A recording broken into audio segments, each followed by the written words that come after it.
We'll call the meeting to order. Roll call. Mayor Corbett. Here. Alderman Matthews. Here. Alderman Spicer. Alderman Sis. Here. Alderman Wall. Here. Mr. Whited. Here. Mrs. Squatto. Mrs. Brown. Here. Mr. Murphy. Here. Mrs. Peak. Here. Yes, barely. Okay. Need to adopt the agenda. Do we have a motion? No. Move to adopt. Second? Second. All in favor? Aye. Opposed? Motion carries. Public comment. Do we have anybody signed up to speak? Assume not. Okay. All right, new business. Discuss land use regulations update. Got a motion? Motion to discuss. Second? Second. All right. Hey, I'm gonna introduce Mr. Kelly Klepler from Kimley Horn. This is our follow-up study session from our last one was February. We're making strides to get the project across the finish line. We've worked pretty extensively with Kimley Horn and staff and their engineering team. The UDOs combining everything into one. So he'll take it away and answer any questions.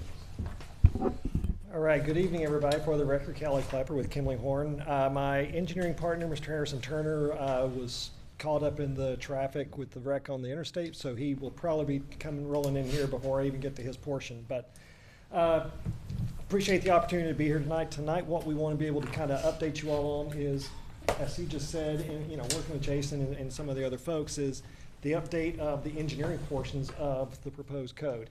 You're going to hear us sometimes referred to as the land development regulations or the UDO or just the code.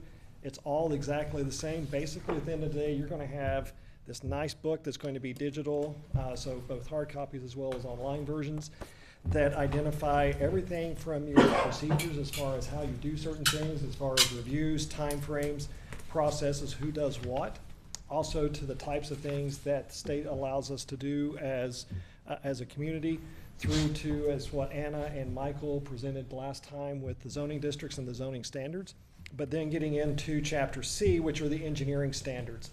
Now, by comparison, the engineering standards are this portion in the back right here of your larger book. I do want to say that, oops, as I destroy your microphone, as he just said, we are continuing to work. There's a couple of things, and you'll see some highlights and updates in the code itself. We're finalizing the cross references, the updates. Speaking of which, there's my beloved professional engineer. So if I say anything wrong, he will definitely fix it. But there are a number of things that again, we're kind of fine tuning back and forth with staff in advance of next month. So what we wanted to do tonight is to give you an update on where we are specific to the stormwater regulations, the engineering standards, and some of that. The understanding is that there's been a lot going on across this portion of the state over the last couple of weeks. That's the understatement, we know. Stormwater events have been sporadic, they've been hit or miss, they've been very localized. They've caused a lot of different things and flooding and damage, and it's not been just limited to White House, it's also been all across the state, especially in the Central Plateau. So like I said, with me tonight is Mr. Harrison Turner, who's my engineering partner. I'm going to get through a couple of things and we're going to turn it over to him to kind of go through the specifics. But just the primary goals again was to look at the code, look at your standards to say what's good, what's bad, what needs to be updated, what's working for staff. And that's where we've had some very great discussions with staff, especially Jason and some of the other folks, about what is actually working from an engineering perspective. What can we do better that is still within the realm of the state standards? So where we are in the process, we are starting to do that UDO refinement so that when we come back in a couple of weeks, it will be towards that adoption period. I know it's hard to see on this, but this is the kind of the where are we now. So between chapters A, B, and then working our way through to C, which is of course tonight, you can start to see that everything else has been presented or is being presented as part of tonight's discussion. So there again, we have a fairly clear document on where we are and why. I'm going to start off with Chapter A. So you heard me talk about, well, we're going to focus on Chapter C. Chapter A actually sets out the process and procedures. That's the who we are and what we want to do. So as we started to kind of get into some of this, some codes actually have all of the engineering components kind of broken up and put in its own manual. But what we recommended to staff was, let's put all of our processes and procedures, whether it's a rezoning, whether it's a text amendment, whether it's a site plan, whether it's a plat, let's put all of our, how do we do certain things in the first chapter. That regulates everything that we do and kind of sets the stage. So the items that we're talking about tonight, of course, being the preliminary plats, our site plans, our construction plans, and also those certificate of compliances. And those are the respective sections that we have. So when you start looking at what is the administration, again, it's talking back in chapter A, but it's referring to everything we're doing in C. So we start to define what is a minor site plan, what's a major site plan. Minor site plans are just those. Those are fairly small and minor that the staff should be able to review and approve because it meets the letter of your code. There's no variances, there's no exceptions, there's no, well, we think.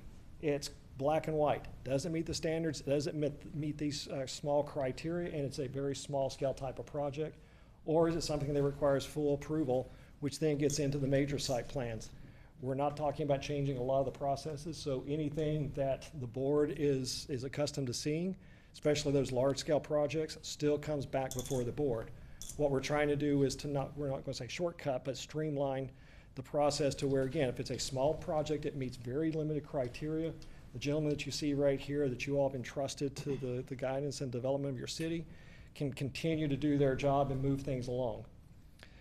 So it's the same thing with, you know, what are some of those procedures for minor adjustments? As we all know, once we get into certain approvals and plans, there's always, I'll say a small or minor type of amendment. That may be, well, we're going to swap out this type of tree, or what we thought was going to be able to be done in this portion of the buffer, we can't because there's a utility line in the way. So making provisions that allow for those minor updates, again, still without requiring a variance or those items that don't cause a detrimental effect or impact to the project, but something that's kind of that straight face test of, yes, it is still per the code, we're just moving, in essence, this to here, and everything else is still exactly the same. So making sure we have provided those standards that say major versus minor. Major comes back before the full process. Minor can be done through the staff level approvals. Plats. It's not a whole lot to do with plats. Plats are primarily regulated through, of course, TCA, as well as some other standards. But you know, there are some inherent differences between what we call the preliminary plats. That's that first look at the platting itself. Those haven't changed in this process, but you know, if we're talking about rights of way, common improvements, lotting, you know, those kind of core major areas, not where somebody is taking one lot and dividing it into two because they have a family member. That's not what we're talking about. The preliminary plats will be the large scale projects that you're typically used to seeing. All of those have been combined, consolidated, and everything's been put into one section now, so it's very clear as far as what is the process and what is required for that platting to be undertaken. Construction plans, that's where, of course, you know, we've got this great piece of paper that lines out what we're going to be doing. The construction plans say to what standard. What are we doing from a road and drainage, roadway and drainage perspective? How big's the rock? What size rock? What's the compaction rates? What about our grading? What about our stormwater requirements? What do we do about certain things, including sedimentation? All of those items are still there, and it's actually, we've upped the ante just a little bit to give Jason a little bit more teeth, just to make sure that the city is being protected from a construction standpoint. And that way that, you know, the code is being addressed and the plans are being identified and designed to meet those standards. This isn't something that we took very lightly because construction plans are a very critical stage because that sets up the long-term viability and maintenance and ownership of certain facilities. So when we start getting into the engineering standards, so back under Chapter C, you know, the four main components that we see there, and this is where Harrison definitely earns his keep with us. You know, what is going on from a street standards perspective? What are we doing with utilities? Where can they be placed? Why do they have to be in certain locations embedded a certain way? Stormwater management and then stream side management buffers, all of which are integral and critical to the development, the ongoing growth and development, and more importantly, the redevelopment of the city. And then, of course, we get into the appendices, which get into traffic impact studies and the stormwater management checklist. So with that, I'm going to ask Harrison to start kind of walking through the street type standards that you see here, because there are some inherent changes that are being proposed that, again, better reflect what's going on from a standard practice best management, but also in aligning with TDOT as well. Harrison? Thanks, Kelly. So, quick introduction, and I apologize for my tardiness. I'm Harrison Turner. I'm a civil engineer with Kimley Horn.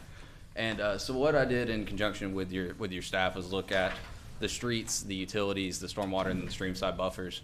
And we decided that there are a lot of regulations already proposed, already on the books in White House with the current municipal code. So what we decided was let's reframe how we look at that, and then let's reference back to that so that we can go ahead and think about a new way to think about what is already existing on the code, and then we can expand on that with our street classifications and other management efforts that we can do just basically compile everything in one document to reference back to the municipal code to make sure that everybody's viewing stormwater, streamside buffers from the correct lens and standpoint, but then using what's already on the books in White House, which is up to current standards. So we'll start with the street standards. That does have a little bit more play. So we have minor arterials, major collectors, minor collectors, a minor and rural, a local street and rural, and then an alley. And what we really did is define kind of what is the minimum elements that we want from these streets. This is not a section for each of these streets that is required for maximum. We didn't include things like turn lanes and on-street parking in these minimum standards. This is what is required from these streets to provide the correct multimodal access for both pedestrians, cyclists, and vehicles to be able to traverse. And then kind of define what these streets are as far as, how many vehicles do we expect to see on a minor arterial versus a local street. What do you really want from that? Because you don't want, a minor arterial that's supposed to be moving cars through the city fairly rapidly to look like a suburban neighborhood street. You don't want a suburban neighborhood street to look like something that's going to be moving cars in and out through town very quickly. So really defining what those streets are, what characteristics we want to see, and making sure that we have the right facilities to make sure that everybody is able to traverse safely from point A to point B across the city. So there's a quick look at kind of the typical street sections, starting with the biggest, which is the minor arterial. It's a 4-lane divided highway. Right-of-way is fairly large, over 100 feet and 62 feet worth of pavement, all the way down to just an alley, which is about 20 feet wide. So looking at the elements that are in the right-of-way, you start with the sidewalk, which is the pedestrian access facility. Then we do include furnishing zones for every street other than alleys. That gives some horizontal separation between the sidewalk, which is the pedestrian space, and the vehicular space. Creates a little bit safety for the pedestrians, and that does vary based on the speeds that we're expecting to see on these different types of streets. We also include bike lanes, which also can classify as a shoulder. Another bit of horizontal separation. Those do vary in widths based on the type of roadway. Then you have your travel lanes. That's your through lanes for your vehicles. And then we do include a center median on our arterial. And then there is a place for on-street parking or turn lanes, but these are minimum, so these will be included in excess of what we're showing on the cross section. So this is kind of what it looks like. This is actually the chart for the major collector street. So that's going to be looking for about 5,000 to 12,000 ADT, which average daily trips. So that's how many vehicles in both directions. It's a 3-lane section, has curb and gutter, looking around 30 miles per hour for that type of roadway, with a 6-foot bike lane, 3-foot buffer, so therefore 9 feet of basically shoulder width that makes a bike lane on the side, 6 feet of furnishing, or 6 feet of sidewalk, so slightly larger than a minimum ADA sidewalk, with a 4-foot furnishing zone, so 4 foot of grass or treed space between the pedestrians and the curb and gutter. So just going through the streets, we'll kind of hit the major points. So starting with the minor arterial, this is the largest street. We'll go largest to smallest. You're looking around 12,000 to 24,000 ADT, so very high use road. We're looking 4 lanes with a median, so it's a 4-lane divided highway is what you would think about with this street. 35 mile an hour, so a fairly fast street. And because of that, we do have an 8-foot wide sidewalk with 6 foot of furnishing zone, so getting that horizontal separation, asking for curb and gutter. We have upgraded the curb and gutter standards to typical TDOT details. So that's something that would help out a lot of the developers, a lot of the city standards, upgrading those to something that's really standard that you can go and get really easily. It's going to help with a lot of your costs as you continue to fund new roadways, and also help more uniformity because that is a standard detail that every contractor is kind of used to installing. So as we continue on, So this is just a generic graphic of what we're proposing, and it's got all the different features that we were talking about earlier. And this is for the major collector, so that first table that we were talking about, the 6-foot headstone, the 4-foot planting zone.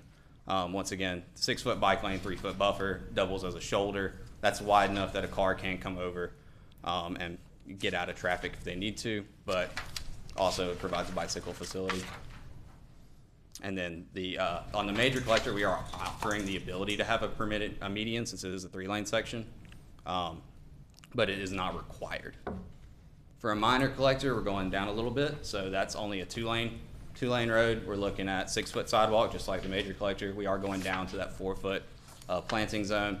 And then at the minor collector, that's where we are going to allow parking at the discretion of the city engineer. We do have it in the code that parking is supposed to be designated for the downtown center, and that anything outside the downtown center would have to be approved by city staff.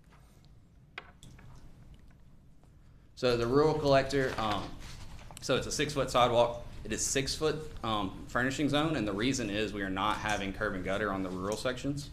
So it'll be a 6-foot furnishing zone that will have a ditch section.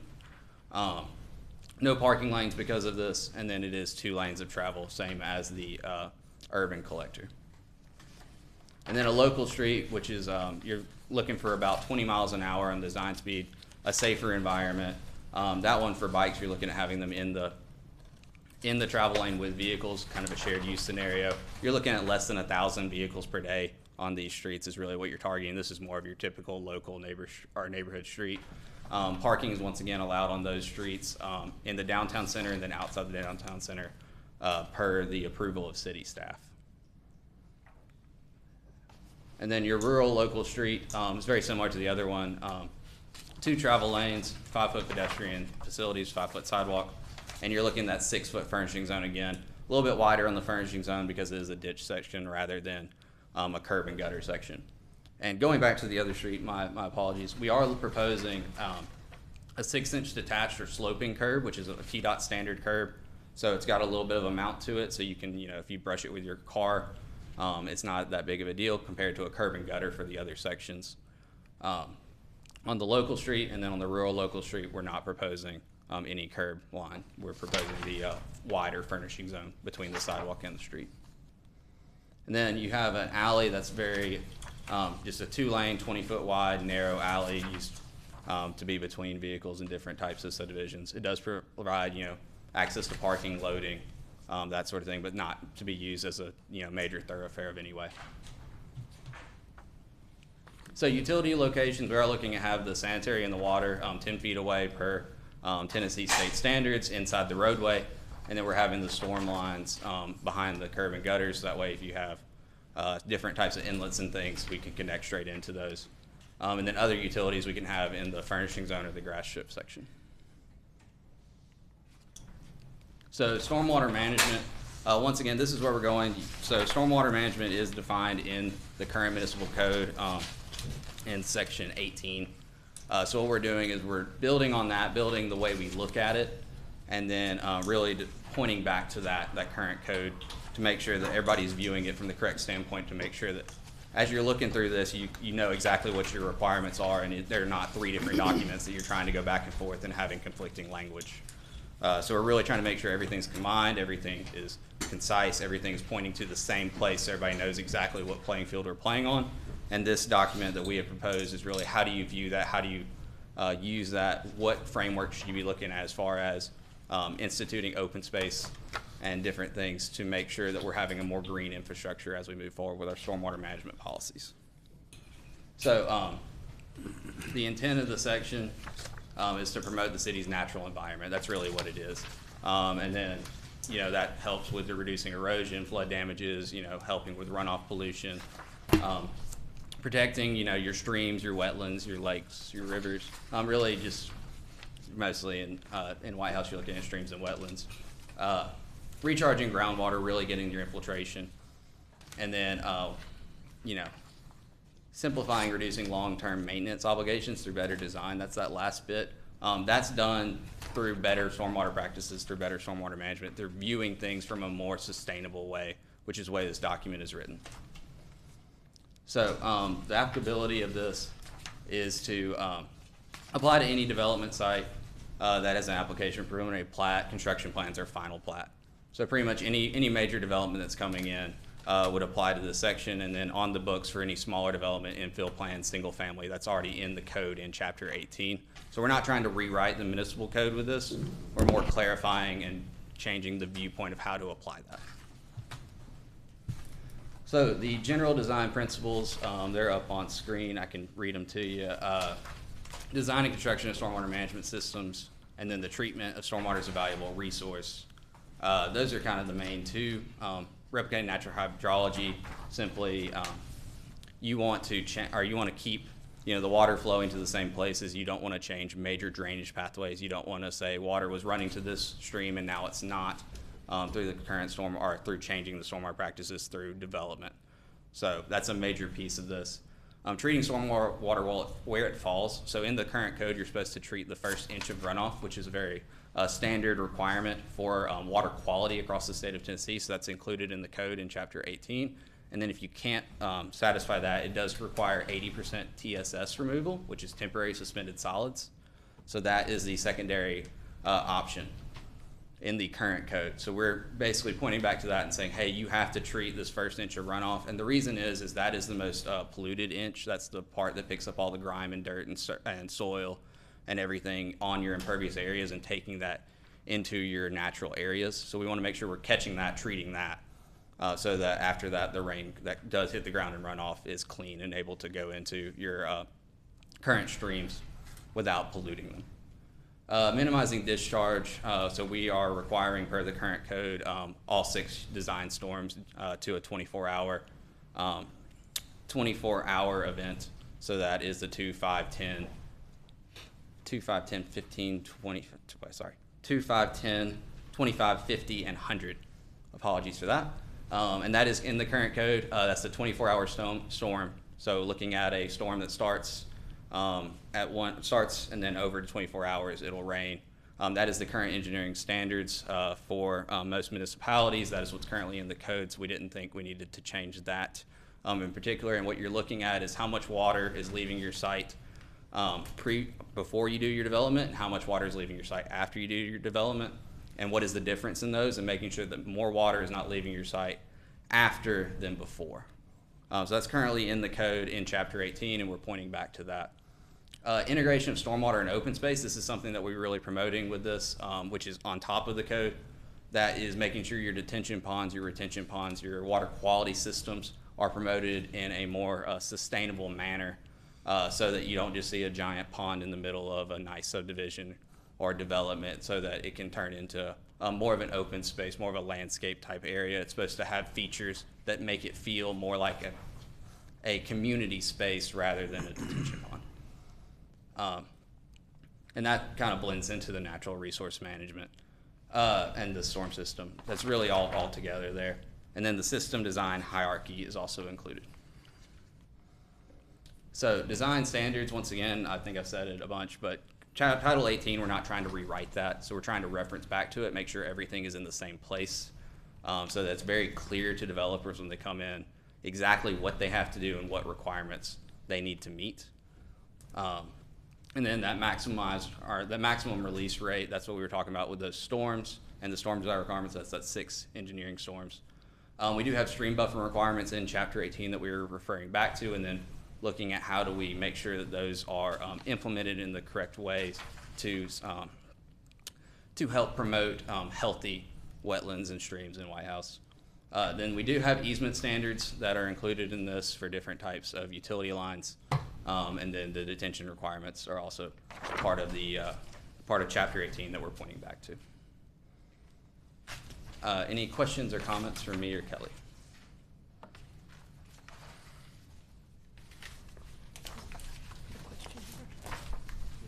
I had one, but I had to find my question mark now. So the little streets that are in the subdivisions, I take it that was one of the ones that was the minor. I had my little question mark and I couldn't find it. So typically when subdivisions are developed, they'll have a main road that would be considered like a minor collector. And then the roads off of it that would split out where a lot of the homes would be facing, a lot of the driveways, that would be considered a local road. Some subdivisions are small enough where they all would be considered local roads. But the larger subdivisions typically have one or two major roads that would be considered a minor collector. And what they can do is they can follow these standards for the minimum requirements for those, and then obviously they can build on top of that if they need to. There's flexibility in the code for that. The way we have it right now, the local roads, take them up to where the driveways come onto the street. What's the width for that in here? Was that the So- 20 20 feet, right. How much? Isn't it 20 feet? So the local standards, we're looking at 22 feet, so that's two 11-foot lanes. Okay. And that would allow for no on-street parking, right? That would be the minimum requirements for the local roads. If you have no on-street parking, you're required to have 22 feet. Okay. These are, once again, minimums, so they can work with engineering staff if they want to include on-street parking, and then widen the road from that point. Probably not the place for this conversation, but I went through Doris Farms because my subdivision is right next to it now, and it's got cutting the street through my subdivision. But they've got these little short driveways that barely have room for two cars, but they're there. But, you know, if you back out, you're right on the street, and all I see are cars parked up and down the streets, and I'm thinking, what happens when a fire truck has to get through? And they're parked on both sides of the street. Yes, I mean, I'm doing this, Every street. and I have a Every little subdivision. CRV, and I'm doing this. It's not just an issue in Doris, it's an issue in the parks too. So, And Legacy. so that goes back to the minor collector, I think. Are there any criteria for, I guess, our plan unit developments that build in that minor collector? We had a subdivision, it's almost 900 houses, that really has all local roads. Doesn't have a minor collector built at a larger width. And I was wondering if that could be built in if it has not been built in.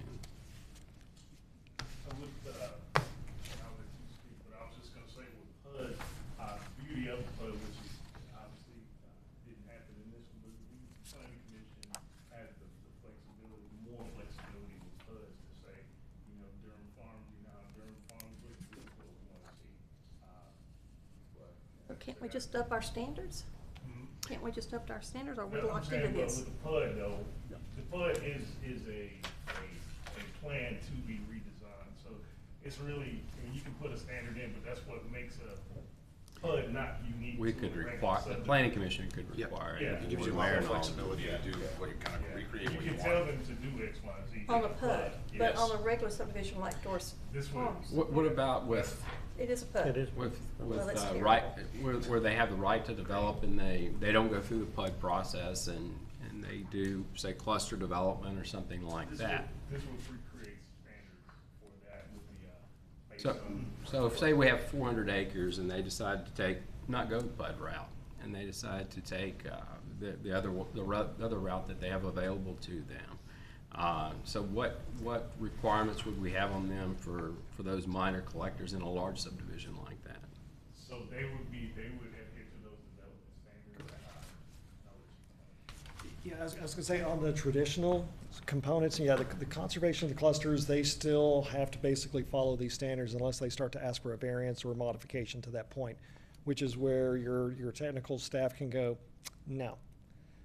So if, let's say that they were coming in and it is a traditional zoning district and they're going straight with uniform lots, they can do whatever, and they want to do the minor collector, then as Harrison was saying, then you're looking at that 30-foot wide pavement, no on-street parking.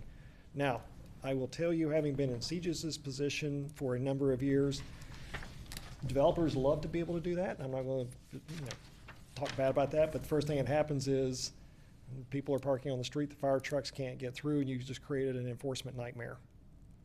So that's one of those things that it's got to be very clearly articulated, not only in your code, but also on those construction plans and your plats. No on-street parking or provisions for parking, and staff at that point is going to say, okay, we said it was going to be 34 feet wide. Are you going to have on-street parking, yes or no? And that becomes kind of almost like a binding contract with that developer. Development contracts are in, well, one thing I was gonna say, I think the fusion between PUD and the straight line zoning, they still have to, the difference of the PUD is you don't have to approve the PUD, whereas with a base zoning, while if they have by right, they still have to adhere to standards. So that's the difference with the So PUD coming in. Doris Farms is a PUD, right? And do they have the right for on-street parking? City, I mean, they have, the HOA apparently has well, they had, and I don't guess they're enforcing it right now, but, I got a call from a tenant who says the HOA is gonna start finding the parking on the street. But the city as a whole. We don't have the ability to do The that. city, we allow on-street parking, so they just kind of adhere to the city municipal rules. But So you're have, saying you want it to be wider? Well, it should have been, you got a driveway that's this big, and you've got 2 cars parked right in there. Now, most families who have teenagers are gonna have more than 2 cars. Somebody's parking on the street. I don't care. And when you have a party, someone's parked on the street. There's no place else, and no one parks in their garage. They have it for storage. so when Doris Farms was approved by planning, was there anything put in place to make the street wider or the driveways longer? Well, it was a snafu with, those first 20 or so homes, engineering stuff we won't get into, but there was an error. They are, if you drive through from where, Tyree, when you cross, you see those first few houses they have before, but the rest will be 35 as it gets closer to Cedar Brook. Yeah, it's not big enough. That was during the transition between the 25 and 35-foot setbacks, was it not? No, it was No. an engineering, mistake on the plat. Oh. With that. Mm. How wide is the road through there in that, do you know? I don't know right off the top of my head. Other than not wide enough? No, it's not. It's I not. think a valid point to talk about, what y'all are getting on is the reality of it. I would have to think very hard about the entire city, and this is even stuff done decades ago. There's not a road I can think of that was designed for on-street parking under our old regulations. So that's really an advantage of what they're doing is sort of bringing that current. And that's part of what we've been talking about over the past several months, because when they first presented it, there was a lot larger focus on street parking. It was almost, in most of them, I think is the way to say it. I was like, I don't know, we really need to get engaged with the BMA and the PC and sort of see what they're thinking, because we're not gonna use it 100% of our spaces, but there is an appropriate space. So we've made a leap towards that. And now the stuff that they're presenting has that as an option.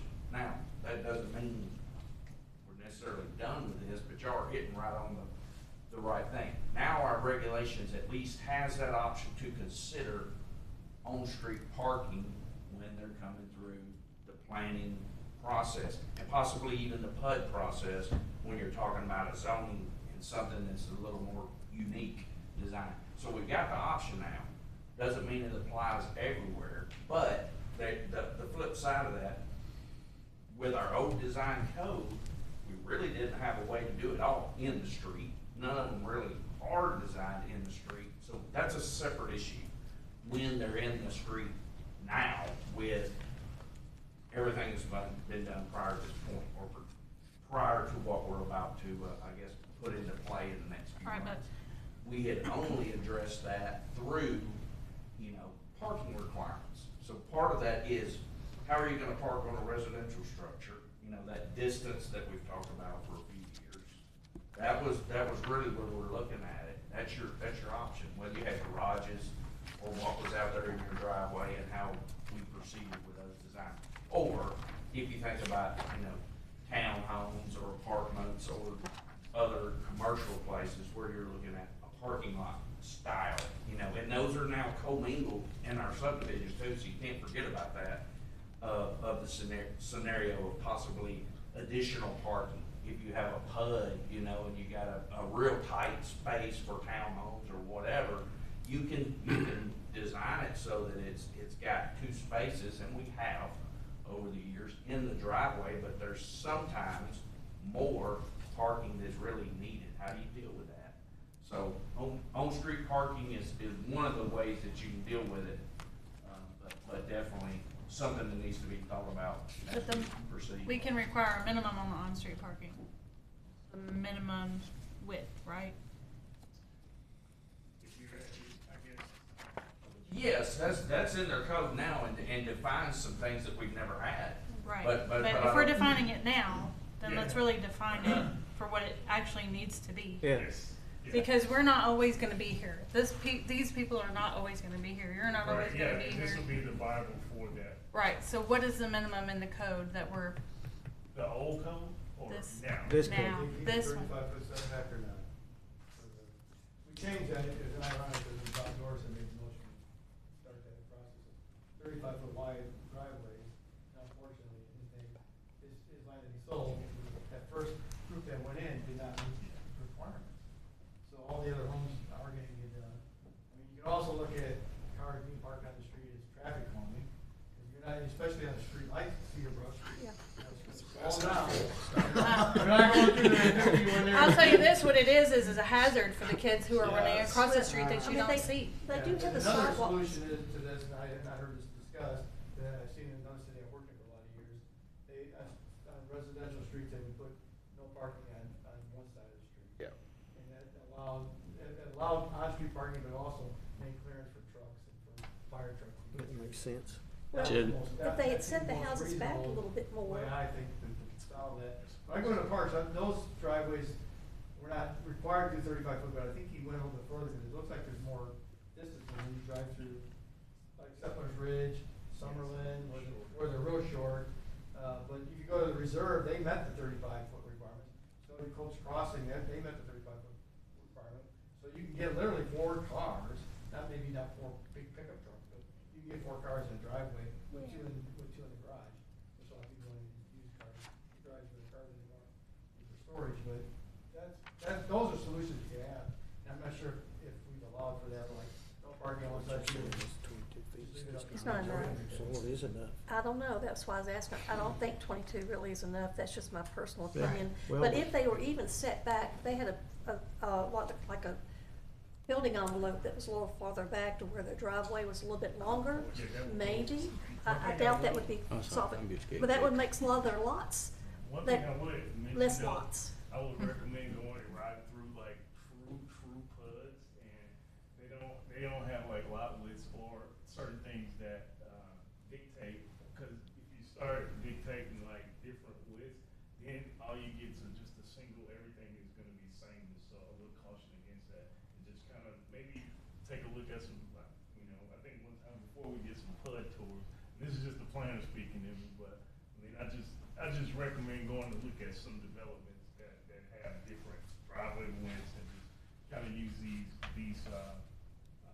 They can have different driveway widths. We care about the width of the road. Road. That's the problem that we face right now with previous developments that were 2 years ago, developments that are gonna be 5 years from now, Mhm. because I don't think any of us some of us at this table don't really see a huge development taking place at this time.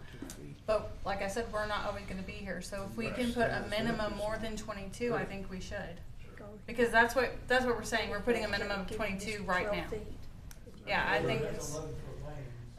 That's a long If they payment. can enforce I the mean, no ones you ever on-street have for- parking, that I'm familiar with, is 12-foot lanes, that's on your 5-lane roads, median-lane, 4-lane roads, 12-foot lanes for faster speed. You can get down to, because the wider you make those residential streets, the faster the car's gonna go. And every mom's gonna be calling the police department, wanting, speed bumps and humps, something to slow traffic down, it's just the way it works. Just so when you have narrow roads, it's traffic calming built in, but, you have to get the on-street parking. But the opposite, the way to resolve that is no parking on one side of the street. Because you're right, you're gonna have a party, friends are gonna come over, where are they yeah. gonna park? I lived in a PUD, and we had children, I had family over yesterday, and there's nowhere to park. But the problem that I have is, when you do have parking in the street, and the streets aren't wide enough, you can't see kids darting between houses from driveway to driveway across the street. It happens pretty regularly. I have a family that lives next to me and a family across the street, and they continuously are literally running back and forth, and you do not see them. So I have a question. So if we're discussing the minimum width of these roads, and to your point, adding traffic calming, you know, speed bumps or whatever, can't we put that in here? Right. I don't think, we have a traffic calming. Oh, see, that's. Has anybody ever been through Durham Farms and seen how they've done theirs? Yeah. That's a good example of where we need probably be headed. You know, it's either you have the offset for parking, or they have designated parking areas. They've got speed humps. They've got it all. Yeah, I think So, this is what this gets at. yeah, that HOA, they're strict. They don't allow you to park anywhere you're not supposed to. But They've if got- they have speed bumps, and they have something somewhere that's been written in, because it's not a requirement. So Yeah. it's something in their ordinance or their planning that's been put in. Of course, So- they've got alleys. They've got alleys. So and- it's not impossible. No, it's doable, yeah. Yeah, it's That's doable. what I'm saying, you're 100% right, that's Right. what I'm saying, we're agreeing with what you're saying to Right. make sure it's in here. So that's what I'm saying. Where is it? Can we put it in? Where is it? Yeah. Well, the other thing to think about too is we may not be where you wanna be, or even a board wants to be. But I think we're heading in the right direction, and I've talked with Jerry and every planner that we've had about this since I've been here. Yes, our minimum design speed, it was 25, but it was almost never applicable. Almost every road we've had since I've been here was held to a 30-mile-an-hour or higher design speed. So that alone has been reduced, and they've also got measures in there to where we down to 20 miles per hour, but also the things like you're talking about, traffic calming or speed humps or whatever, they fight against that. So we're gonna have to watch as we proceed, you know, what you're wanting and how to allow options that we go, i.e. a wider street leads to faster speeds, even if you design it at a Not if they're lower parking speed. on the street. Right, so that's what I'm saying, we've gotta be intentional in looking at what they're presenting and how we use it too, because you either need to design for parking on the street or not, but you're also putting the cars in the street that are gonna be your visual, you know, obstruction to the kids and things like that, so it's better, but I know there are a lot of moving pieces, is what I I'm just saying. think if we're doing this now and we have the option to put something in, we need to do that. But it- Because we're paying to do this now. And I will say this, that most of the things we're seeing now that come before the board are things that have already been approved. Right. Under the existing code or even the code before that. Before that. And so this isn't gonna impact those, it's just for our future. Right. We gotta stop using that word minimum and start getting towards a better quality of product. We need to be better than everybody else, you know? So if it means no parking in the street, period, then, you know, for safety reasons. I'd like for there to be a way for us to enforce that. Crosswalks But usually too, that's Right. the way. built you'd be- into the design, I Get a don't new know. jail. I know Durham That's Farms how has tickets. crosswalks. Right. Yeah. They have calming, they have. They've got a great product over there. They got a great product, so. But that was all, You gotta do you know, it. planned. I know.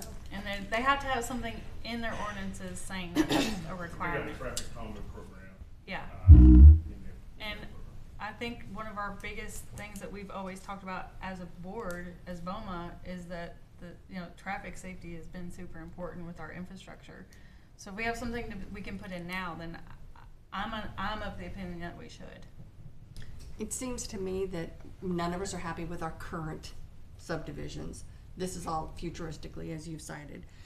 And it seems to me that the best solution would be each subdivision has to have extra parking lots, basically. If there's not gonna be street side parking, and I know I drive through the new Lennar behind Kroger regularly, and there are a few places where there's 2 or 3 cars that it's like, it is curbside parking. They're just raised, one with the car, all parallel parking. And I know I've been through many subdivisions where there's like inset 5-6 parking spaces. Like every couple streets, there's 5 or 6 more parking spaces. So that wouldn't require on-street parking. You would just have to park and maybe walk, a couple feet to your house. Right. I I mean, don't know. Hampton Village is that way. They Yeah, have well, extra parking. So They isn't said that that's an something that we old, can old actually make a subdivision. requirement for future subdivisions that aren't PUD? Can I say, could we do that? I know the PUDs we would have the option, but in a regular sub, just a, Right, that's what I'm saying. I'm gonna talk in circles for about 30 seconds.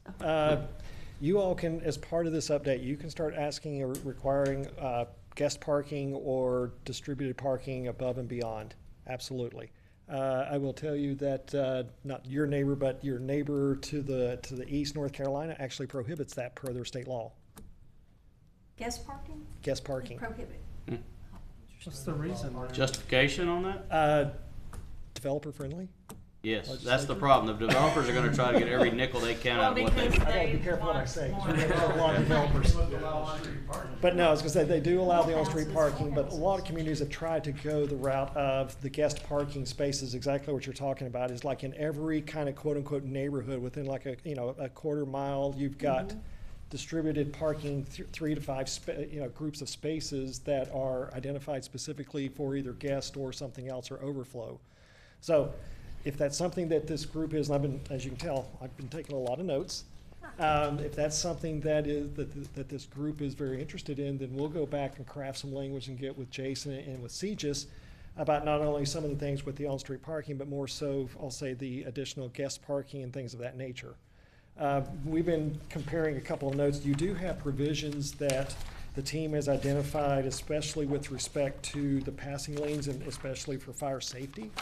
That's actually on page 436, talking about fire access and then room to pass. It's towards the bottom, but just making sure not only, Harrison and the team have taken into consideration not only the placement of fire hydrants, but also every certain amount of distance that there is a passing zone for vehicles, especially taking into consideration those opportunities when a fire truck or rescue squad is going through the neighborhood. But if they're parked across the street from each other, that don't do us any good. Yeah, that's not working. in- Durham Farms, I'm with Dolly. I drove through there the other day, and it was, of course, you got dumpsters away. I'm not really sure why we've allowed that to be open yet, but you've got cars parked across from each other and kids and their parents not paying attention to what their kids are doing. They're running in between cars. I had to literally just crawl through there, and not everybody's gonna be that way. And you have fire hydrants by houses and people are parked in front of them. Yeah. Well, to that point, they're using Cedar Brook on the other side of Doris Farms, and people are doing 45 Yeah. till you get to 31, and then slamming the brakes when they hit that cul-de-sac. So the way it's currently written is written as a local standard of 22 feet. If you want on-street parking, you can do that through working with city staff, or city staff could require it. So it could be a case-by-case basis. So it gives it more flexibility to city staff to identify when is it needed and when it isn't. That was kind of the goal of the way it's currently written. If y'all and city staff believe that we should just go ahead and require it or not out the gate, we can definitely write it one way or the other. But the way it's currently written is these are the minimum requirements for what you're gonna do if it's just going with no parking. And then city staff can work with the developer to either install parking or not. I'd rather not have that, just have it in there. Yep. Yeah. I agree. And then at that point, if it, You need a if it variance. didn't make sense, is that something they could get Planning commission could, get grant an exception? Yeah. if it Yeah. comes A from planning variance. commission. I'd rather have it harder and then we can back off if we I need to. agree. So, let's do that. No on-street parking. I mean, What I'm saying is if that's they- the We're, HOA. we're If there's- asking or built in on street Yeah, if it's gonna parking. be on-street parking, then it needs So to be wider streets. set up that way as opposed to just somebody parking on the side of the road. But they're So gonna like- say, there's not gonna be any on-street, cause the HOA is gonna prohibit it, and then what are you gonna do? Yeah, but how does the HO?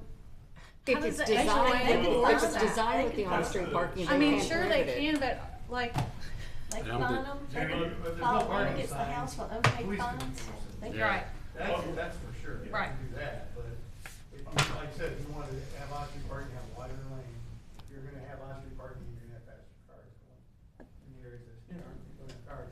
But it would be easier, I'm just telling you, just my experience. It just- I don't think we're talking about wider lanes, I think we're talking about requiring inset parking. Inset parking's fine too, Yeah. you can do that too. I was spicy.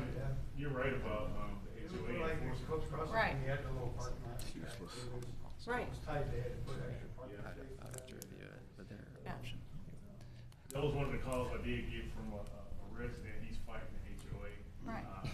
So, Yeah. I think if we put, I think the HOA leaves things open to interpretation, really. Yeah, I don't think we should rely on HOA No. to I enforce think safety. that's our job. But Yeah. when is the city able to step in and say, okay, HOA is not management, so we're gonna say, we're gonna ticket you for on-street parking. If we Well, have a some- no parking Nope. sign. Has to be signed. When somebody's house Has to burns be down signed. because the fire truck can't get through, then Well, something, with how you know, close together the houses are, it'll be more than one house. yeah. So you're just gonna have parking on one side of the road? I mean, if an you put no option. parking It's an on option. one side and you got parking on the other side, that leaves We have the room. authority to do that, these HOAs don't own these Right. roads, those roads are our roads. Right. Right. We have right of way in those roads. If we wanna put signage up there, have the authority to do that, if we wanna do that. So And we- enforce that law. if So we wanna could do put the that. sign saying no on-street parking. But we don't have that anywhere subdivisions, I know that here, I've not seen that. We'll have to endorse farms. No, I mean, That's why we started requiring, what about the kids, sidewalks on both sides of the street. It's gonna have So the to. kids can walk on the streets and not be playing, running out into the street. They may run out to grab a ball or something that runs out there, I see what you're saying. Yeah. But, you know, you're gonna have risk in anything you do. Yeah. And Right. You have to make a decision which way do you wanna go. But I'm telling you, the wider the roads you're gonna be, if you have no parking on the street, people are gonna go fast. Yeah. Moms are gonna call, their kids are out there playing, the cars go too fast, even if they're only going 25 miles an hour, that's fast. And then you're gonna have, everyone want traffic calming devices put in place. But some of that stuff we can try to build in early on these plans, you know, inside the parking, put some traffic calming Right. ways, make the roads a little bit curvy, you know, there's ways they can do that. Yeah, and I You know, don't think we have that, they may For- correct me, but for I'm not inset, aware of it even like yet. that goes. Our traffic calming that CJIS was talking about is really an after the fact. That- Yeah, no, that's it needs to Approach be, traffic calming. that needs It's to be not looked in at. there We're talking now, 60 but foot I roads. think we may be able to go do some research and find Yeah. some other places that's done it. Maybe it's right there in a regulation, not just to be allowed, but to be Right. required. Well, everybody was talking about Durham Farms, that was a PUD, wasn't it? Yes. So, I'm not sure Hendersonville's got these regulations that you're talking about, it was probably put in as part of the PUD If it's not process. there, it's probably somewhere Yeah. that they can find. Yeah, yeah, for sure, yeah, I just, So you're saying Durham Farms is a great example of how Mhm. our purchasing. well, some of it. They don't have any on-street parking at all. Take that from the Yeah, master. just they have inset. So we're either talking insets or guest parking? Yeah. All of the above. All of the above, and we need to. So, look and at it can be traffic a requirement calming. for a developer to have one or the other, or both? We require open spaces, we require some. Open come spaces up with a would be great. recreational aspect of their subdivision, and also put in a little playground or something, but you could require a parking lot. Yeah. Yeah. Why Yeah. not? And I wanna throw one more piece out there that probably did not get discussed for a decade or more as we proceed with that, cause I know they're gonna come out with this, then we're gonna start putting it into play. But, not just the speeds and the thing that Jerry's talking about with their, all this, yes, matters in trying to get what you want in these projects, but a blanket wider road can also be not just design issues, but I have been involved with this, and it's very problematic on budgets. Years down the road, when you gotta repave it, and now you just cut your paving budget in half, i.e. we can only repave 10 miles of road, because every one of our roads are now double the width 30 of feet what. wide or something. Yeah, I don't think anybody's arguing for wider roads. There just needs to be additional parking. And even Well, the even 22 if it's on-street parking, it will now be public asphalt that's Yeah. gotta be Right. repaved. But I even think if you that's- went with the 22 is foot, what if it your is. driveway We'll was a have little to bit do it. longer, you would have more parking spaces for your guests. With those Well, houses like right here. And sometimes it's not even guests, it's household driveways, members. I don't want Yeah. 50-foot driveways. Nobody, Like my- nobody uses these new, tall skinnies. They use their garage for a bonus room or a, workout room or whatever. Nobody parks their cars in there. They all park in the driveway or the street. So, it's, It's a challenge, and. It's a we're trying to challenge. go about Yeah. trying to do In a it, but perfect there's world. one bad- I just want you to- the police will not enforce parking on streets in subdivisions that have no parking signs. They just not. Right. It's an HOA responsibility. Yeah. We put that burden on them, and then you have the HOA police running around, saying, going up your door knocking, you're gonna get a ticket today because you've got a car out in front of your house. They're gonna say, it's not my house, I mean, that's not my car, I didn't park it there, I think it must belong down the street. Who's gonna police that? Right, that's what I mean, the enforcement is, Right, So- yeah, I mean, it's ridiculous we for us to have them on-street enforce that. parking. I used to mark tires, they don't allow us to do that in the state anymore. start registering their tags. You can mark tires, so if somebody didn't move their car in 24 hours, you could cite them. Right. You know, but now you're not allowed to mark your tires on the whole Well, that makes sense. So you guys hear what your mission is? Yeah, and Sounds like we want on-street, we want to figure Yeah, out. and the- Clear as Fix- bail, right? Yeah, and the Fix good news this. is, like I said, we've been taking a number of notes too. We've written a number of policies with inherently to the traffic calming on the front end versus the retroactive. So yeah, I've actually written a number of those, so. Yep. And we're listening very loud and clear. It's not make them wider, just More for the functional. sake of making them wider, but. Yeah, Are we make them currently more at 20 magical. foot, Yeah, more functional. 20 foot minimum there? 22, But middle of the road. the new, we're currently 22? Yeah. Okay, so it's not gonna change the width. I think maximum generally is 24 foot. Okay. Take a 7-foot wide car and another 7-foot wide The other complaint was we made them go back car. 35 feet And, for the that's driveways. 14 foot, They have that's small back 22. Well, They I go mean, through, that's on the developer. Yeah, that's, Go over on Sage, That's I mean, they make that's a small fact. lot, small lot. Right. So you go over to like Sage Road, 6 and the plus 2. development there, they're all That's- 35 foot setback. But your fire truck's wider than 8 feet. Oh, Right. well, So that's assuming you. They can make bigger backyards with fewer houses. Yeah. There we go. But no offense or anything, but that could have been addressed when we were developing, when it was added to the development phase. If we wanted bigger backyards for our constituents, then we could have said that at the beginning. Yes, make the. we're not here to worry about developers' bottom lines, we're here to worry about what's best for our citizens Bigger and, lots. and what we're doing for them, so, you know, We did this. Sounds like a pretty united voice there. yeah. Yeah. A fire truck could not have got through. Okay, I have another question. Uh-huh. Totally off the parking and the street. Okay.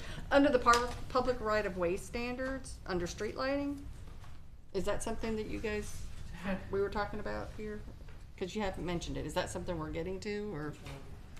It's under street type standards, public right-of-ways, 5.1.6. It's page 447 in our big manual. Yes. You start talking about street lighting. I was just curious, this, because you didn't address this, but you mentioned scenic corridors.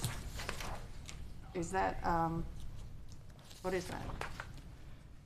Yeah. So that would be a, unless you wanna take it. I mean, you start and I want to fumble around behind you.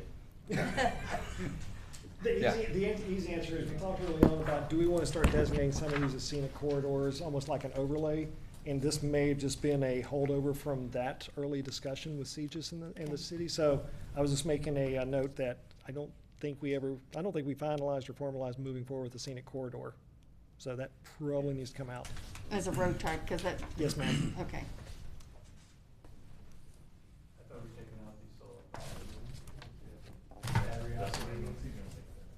Yeah, that does not need to be in there. That is not, yeah, we're done with it.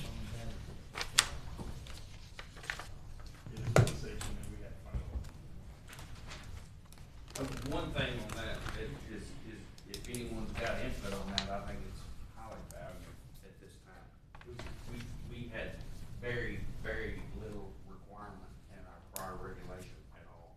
So I'm super thankful to get anything added in there, because now we have some federal, standards and design standards that are referenced into our site and roadway lighting. Prior to what they're doing, we essentially had a prescriptive, measure for lighting based upon the distance of a light, and that's about it. That's all we had. And really, prior to, even that being in our code, it was more applicable to better lighting under the old above-ground, poles that CEMC would install, and then you could put the Cobra head lights on each one, and you would end up with possibly better lighting. Plenty of light. with no standard, than what we had. So this is a great step forward regardless. So, but it's the time that if anybody's got it, it's great. So are there particular lightings that you prefer? I mean, the solar power and battery, all that works. Non-solar. Non-solar. Yeah, I it's saw in solar here, power yeah. down here. It The says solar powered has been a mess. But it says solar power. Yeah, it's got it in here allowing that, Okay, okay. yeah. And battery operated? No battery. You better have an electrical line running to it. Just electrical? Yep. But it can be LED, just What doesn't about be natural electrical. gas lights?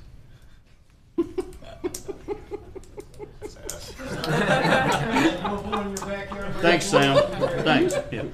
I had one of those. Yeah. So we don't want solar and we don't want battery, right? No, That's right. Yeah. I can attest to those.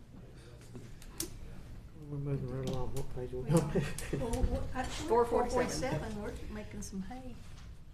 I'm waiting for the stormwater management. So about lighting, I know it's a safety issue, okay, but it's also an ecological issue. So the design of the lighting fixtures, the wattage power, and I'm assuming the use of the word candle means lumens Yep. later, okay, just making sure about that. Is there like a standard for that, for like migratory bird paths and all that stuff when you're talking about lighting? Kelly, correct me if I'm wrong, but I do believe we are proposing this to be dark sky compliant, which basically means all lighting is pointing straight down. It Okay. doesn't point any up. So you should be able to, even if the city is lit, look up and see the stars, so that it does not affect, habitat like migrating birds and other things. Thank you. That's been a big push over the last couple of years with different municipalities to make sure everything is dark sky compliant. I can tell you if you got 900 houses in one spot, It it doesn't doesn't matter anyway.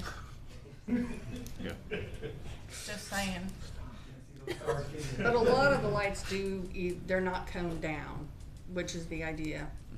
Yeah, so with going to LEDs and that, making sure that they're fully Yeah. shielded, all the light is directed down. So the idea is you can look up and see the stars, even if you're in a well lit area where the ground is well lit, but Sure. And of course, everything is pointed down. a taller light pole will cast broader field of light, which should reduce the need for extra light. Correct. The taller you go, so typically you want to think about it as like a 1-to-1. Like 30 So for feet. every Okay. feet up, every foot up, your cone would go a foot out.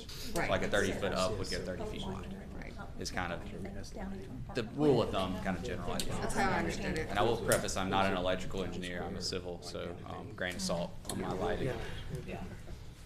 That's our other partner. I did notice that the pole heights were about 30 feet. Correct, yeah, that's about standard, so that's So is kind of the spacing. idea for safety that the pools of light overlap, or is there like a gap in between them? Correct, I think there's photometric requirements, Okay. which would be looking at the foot candles and having a minimum and average standard for that. So not only do you want a minimum amount of light, but you also don't want to bury your light, because you don't want your eyes to have to readjust constantly as you're moving. So you want to make sure that not only do the minimums meet, but you also have an average that is roughly equivalent. So you're not going from dark to light, even though you could theoretically see in the dark. Sure. You want to make sure that everything is roughly the same. Thank you. And there's some tolerances there. Well, to a certain extent. And those we look at on the photometric plan, Yes. the engineering portion. Yes, I did. No, I was saying, well, That's where I saw the word candles. I was like, Yeah, so it's measured in foot candles, so, Thank you. which is, I believe how bright a candle is a foot away from you. Is that- I believe that's what that measurement is, but yes. Any other questions?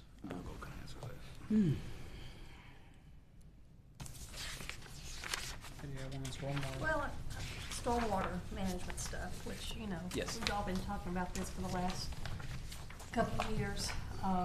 So I like all the way it sounds. What you're reading here.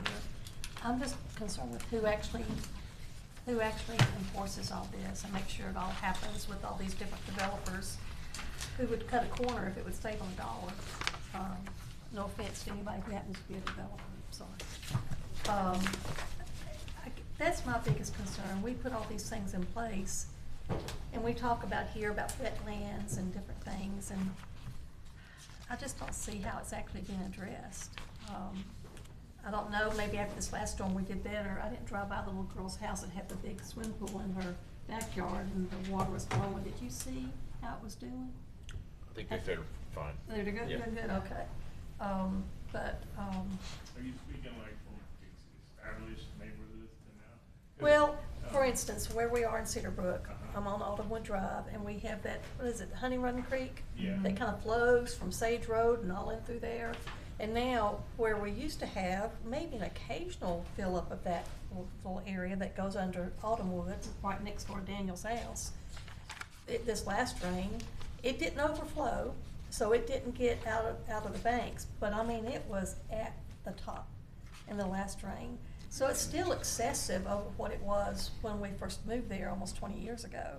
So I know that's as a result of all the development, and I know you had put a stop work on a lot of those. I don't know where that stands, but. I think why you've seen a difference, Valerie, was we found a big obstruction on the Raymond Hurst Parkway at near Meadows, the Tyler Springs. Mhm. The culvert there was pretty blocked up. Our guys got in there and dug in there, BMA was by the greenhouse there. Okay. Got in there and dug most of it out. They still have more to go, but they had a big pile of, Mhm. I noticed that the water flowed a lot better. And that comes all the way from your place, comes through there and works its way through there. So it was blocked there and it's backing everything up. Right. And we think that's what may have happened Well, back in that one storm we had. Our little house is, you know, like on the corner, and there is some kind of creek that runs, it's usually dry, but in the big rains, it will run in back of our house and right into It goes into that Daniel's same fence. creek. So, but then we have that big creek that comes under Autumnwood. Right. That one I watched that whole That's the one right that's here. close to the area I was telling you. And That's why- where the- Cause I kept watching for that house too, cause I was working, they just sold that house. Yes, And so I thought, oh boy, are they gonna get water, but they didn't get up and didn't go over the bank. it did, and I watched them, they actually pulled their cars out on the street, which I was pleased to see, which meant they were aware there could have been maybe Yeah, an we had a issue. conversation. Did you? Okay. So but it didn't get up and it didn't get out, but the water that's flowing in back of our house over the last few years has increased, but that may be as a result of what you're talking about, that blockage, and I'm just talking And personal, we gotta make sure there's a that lot of, the streams are flowing. That, Okay. you know, that was an area that, on the road that we just couldn't see, but now we know it's there. We got in there, we're gonna clean out some more of it. so is this some kind of like a rotation where Yes. that they will come by and check them and keep them They've got a maintained? maintenance plan on all of them, and Okay. they're going around the city and And- checking all these. I'll tell you one thing, Dolly, you know, I've been helping Isaiah a lot with all the stormwater stuff, and we're getting water from somewhere else. I mean, even after 5-6 days after that last big storm we had, there was water still running through the back of Covington Heights. It was where it normally should have been dry by that point. Yeah. And we followed it back. We walked back up to where it went underground. And the problem we've got right now is when the water tables get up, you know, you just get water coming out of the ground, and it comes from all areas. And you know, it's unfortunate, but you know, I had somebody call me today about over in Callista, across from the pump station over there. They had was cutting a yard and found that there was rock building up again underneath the bridge. And there was also, the grandson thought that there was a beaver dam had been built up even further down. So it's things like that, and of course they found out it wasn't a beaver dam, it was a giant tree that had fell, and But that's- Isaiah's already took care of it, And that's what so. I meant about the ongoing Yeah, monitoring of, They've got a plan these to, different yeah, things. to maintain all those ditches. But this is a certain area where it's not where they have to get onto somebody's property to see these things. So here again, we have to rely on people to clean their own messes up too, and they also have to make us aware of things. You know, the grass cutter is the one that made us aware of it. You know, it wasn't the property owner. So, but you know, if people were more aware and people would, you know, clean their own debris, if they did a lot of things, and then they would notify us in a good fashion, you know, it would help too. Do you want So, responsibility in addition to everything? Yeah, I So know. the folks in your ward aren't making you aware? oh, my Share. people are sharing. My people are sharing with me all the time these days. Trade but- with you. Let me ask So- you another question. So when the people are building, developers are building, is there a grade or is there a specific amount of like berm or what they have to put in or in the plastic covering they do to keep things from sliding down and sliding out or water flowing? The little girl I was talking about her and her husband came to the meeting a couple months ago. She actually said that the developer or whoever came out to talk to her from the development told her it's all right because they had designed their subdivision to where when the water started flowing down, it would back up. Now, you know, I know they think we're stupid, but I think I Back just up. look that way. Up the hill? You know, yes, it will go back. I mean, gravity, I only know it goes one direction. I've never heard of water flowing back. So how do we monitor the developers that are building? And I know it's probably off topic as far as what they are doing. Huh? Stormwater inspector. Yeah, that's their job, is go around and Okay. make sure that they're keeping it the way it's supposed to be. And Okay. Well, with this ordinance change, it's gonna start happening where they're gonna have their ponds up and run and Before efficient, building. running and approved before they can ever pull a permit for doing anything else. Yeah. So that's gonna be the important part. And it was Just like- like Bridle Creek, he went over there and dug 2 holes in the ground and did nothing else. And of course, he's still shut down, but, you know, we've gotta do better, they've gotta do better. Will it impact also their certificate, their CO certificate of occupancy if they have? Mhm. Oh, yeah. I know it's kind of off topic, but I was just, you know. Well, I mean, that's in the stormwater management plan. Right. Inspection. Yep. Which he's got outlined here. Did we look at any of our, I know we left the title, I think it's the Title 18 Stormwater, is correct? So as far as with the development standards, whether they're required to build at, you know, 5-year event, 10-year event, 20-year event, we didn't make any changes to the current, that wasn't evaluated, correct? No. Okay. So, at the direction of city staff, we didn't want to rewrite Title 18, because that's part of the municipal code, which is different from the document we created. So we reference back anywhere that you would look for those requirements to say, make sure you look at Title 18. The idea is having everything in one place, so that there's no confusion on the developer side of where you're looking at certain requirements. Jason, that's something we can go back and revise Title 18 if we want to later. This is, yeah. Yeah. Yeah. Yep.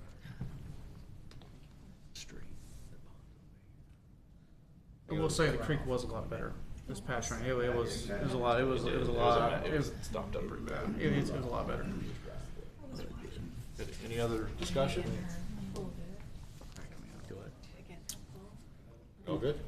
One second. Well, we could be going back and discussing the densities that were proposed for the different zoning districts, because that was not included in our package when they presented at the last meeting 2 months ago. Can you repeat that? I'm sorry. So the densities for the proposed zoning, that was not in our package for the last meeting that we had. So this is the first time we've seen the proposed densities, and that was one.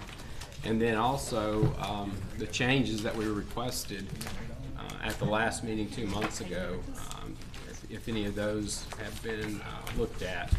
Because there were several things that we talked about. What page are you looking I at? know we talked about, I think we talked about, I didn't write down the changes because I thought we were okay. So go to 135. I said I thought we were okay with what we presented. I know we had mentioned, density changes, but I didn't think that was. Well, they're significantly different than what our current densities are, and we haven't had that discussion. So we talked about the combination of R15 and R20, how I proposed that wasn't, I thought it wasn't a good idea. And at that time, I had not seen what the proposed densities are. Now that I do, I mean, we're going from, say, in R20, we're going from a 20,000 square foot lot that's required to, it looks like, a 10,000 square foot lot, or actually, I think, let me pull that page up. Are you on page 141? So I think it's Yeah, 135. 135, but then the densities start on 140 or something. Yeah. 41. Hey, let's just get rid of high density altogether. Can we do that? No, Huh? Can't. we can, but we shouldn't. Yeah, I know.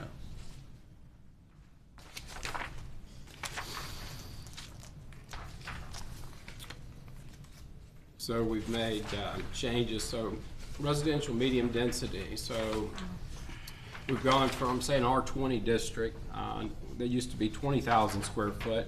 The proposed density is 5,000 square foot minimum. And then we talked about detached or attached housing also in those zones, both R20 and R15. And that's included, and if you have an attached house, you can actually have a smaller lot down to 2,000 square feet. So, I mean, that's a significant change from our current R20 and R15. Yeah, because setbacks on that are what, 15 to 25 on the front side? Well, they're proposing 7.5 foot setback for detached, and Yeah. then, let's see. Yeah, for the sides, and then 5 or 15, depending on the type of structure. Oh, For yeah. the attached. Depends on where the parking is too. Yeah, Yeah. I have an actual question, and pardon me if this is ignorant, but on page 140, and this is starting with the acreage, it says 1 unit per acre, and then down below it says that the minimum area is 4,000 square feet, but that's less than an acre. So I wondered about that. so, like I said, with normal round numbers, plus you take into consideration roads and things like that, it's still 1 unit per acre. It's just you at that point, you're deducting out your portions for your roads and easements and sidewalks or things like that. So we're doing better for the developer in that scenario. By 3,000 square feet. Still. That Yes, adds but in a up. 10-acre lot, that That could be a few allows for houses. 11 units. Right. Well, I mean, if it's 10 acres, Per acre though. yeah, if it's a 10-acre tract, you're only getting 10 10 acres. houses, I mean, yeah. 10 lots.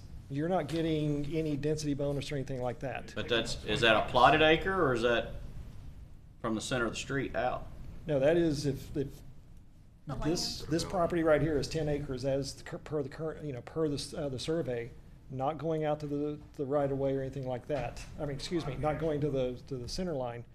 Whatever is actually showing up on that property, is, 10 acres or whatever else that these guys are looking at from ownership and everything else. That's what you're calculating your gross density off of.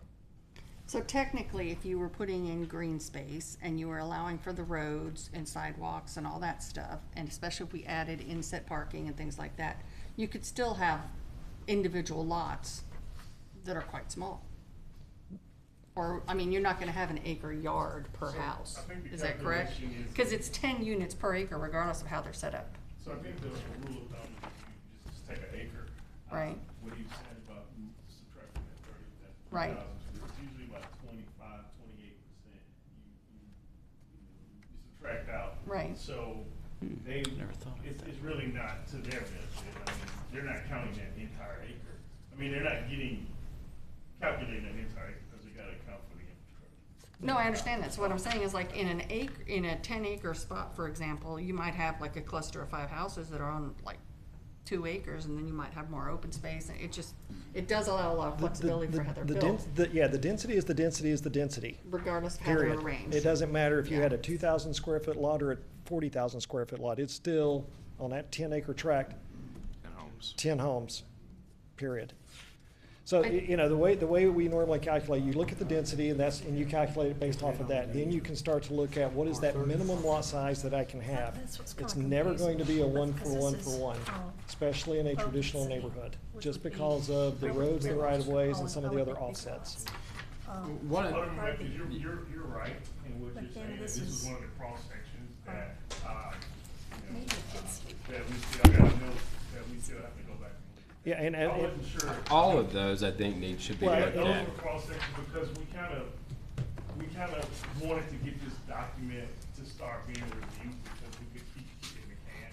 So that's the reason, I don't say we rushed the document, but it's a pretty big document, but they did have a note to me with these cross sections. Yeah, and I would recommend that we come back in a joint session to discuss that before we take it to the planning commission and the board. I don't think it has to be done by June. I spoke to Jason a little bit about the finance part of it, and it looks like we've already been billed the entire portion, and the only thing would be depreciating it down once the document's been implemented, so. I think we could do that without you guys being we can, yeah, and I've got a note on here too, is like the relook at the lot sizes and the density for absolutely, yeah. Yeah, one concern I Yeah. had with that, of course, was, you can go into an R20 neighborhood, buy a lot with a house on it, tear it down, go to the county, subdivide that lot, and start building 2 houses on one lot, or maybe 3. If you could build on a 2,000 square foot lot. Yeah, no, it's Yeah. gonna be our minimum on a Okay. R20, on our medium would be 15,000. And also the setbacks, we talked about 35, that has to be updated. Okay. Opens the lane, that happening to it, Well, Big lots and the small houses. anywhere that has R20, there's subdivisions where part of Jana's ward that's R20. Alderman Sisk, he has R20 in his ward also, where developers, if you give them the financial incentive, you just go to Nashville and see. They will It's start called buying. HBRs. They will start buying houses and putting tall and skinnies on there, or whatever they can. And if they can make a profit, they will do it. Just recommend you want a special study session like Thursday night's meeting, bring it up to the mayor, and get that approved so that we can have a study session. The whole study session very required. Okay, So that's bring it up fine. at Belmont. Yeah, no worries. 'Cause I have more And questions. just a few things that we mentioned last time that I don't think have been addressed. We talked about the parking, the bicycle parking for the schools, that needed to be addressed.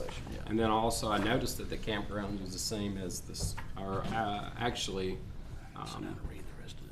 there's hotel motel requirements and then the campgrounds, all of that, as far as parking and bicycle parking. I don't, whatever, the changes that we mentioned last time in the meeting 2 months ago, none of those were captured in this document. I don't think I made note of the Okay. campground because I was just taking the campground over from what was created and bringing it back to the book. Okay. And then I would like to also, and we can maybe discuss this at the next meeting, a little bit about the accessory. Yeah, well, that's gonna be a change from our current code, right? And there's some changes in there for like an accessory dwelling. It's being used for a family. Right now, that's not allowed. And we're proposing some different regulations. But I think that would be good to discuss. So, just a timeline for adoption, because I think. Yeah, it'll be fine, so we look at July, even August, but like I said, we wanted to get this entire thing in front of everybody, because otherwise we would have, kept kicking it in, so. It just is a draft working document. The more we can get done with this now, the better, otherwise we'll be bringing ordinances into the. Right. Yeah. Like the chicken orders will be in, it's not in here, but if. Hey, chicken. When do you plan on giving us the actual maps where the overlays will go? And the wording for like the gas overlay and the gasoline station overlay? Yeah. Okay, but I think it'd be good for us to look at those maps ahead of time. Need to know where those adult entertainment venues can go. That's what I need to know. Make a reservation. Do what? No. This is recorded, right? I'm not saying a word. He wants to make sure his man cave is included in that zone. Yeah. The only thing I will say is, how do you know what you're regulating if you don't know what you're regulating? Yeah. Field trip. No, seriously, go look at what it, and I'm not saying this to be joking, but when you see the information on the map, go out and take a look at what does that look like on the ground. Because you're going to get a completely different perspective, and you're going to come back and go, hey, Kelly, by the way. And then it's going to be like, okay, yep, we need to fix that, or the gas station overlay, or some of these other components, because there again, the print is easy, the digital plans are easy.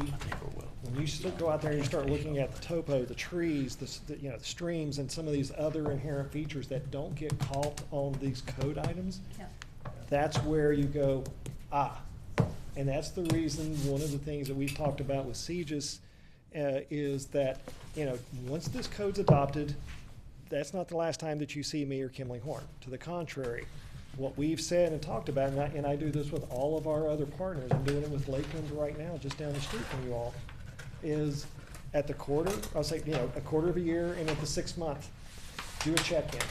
What are we seeing that works?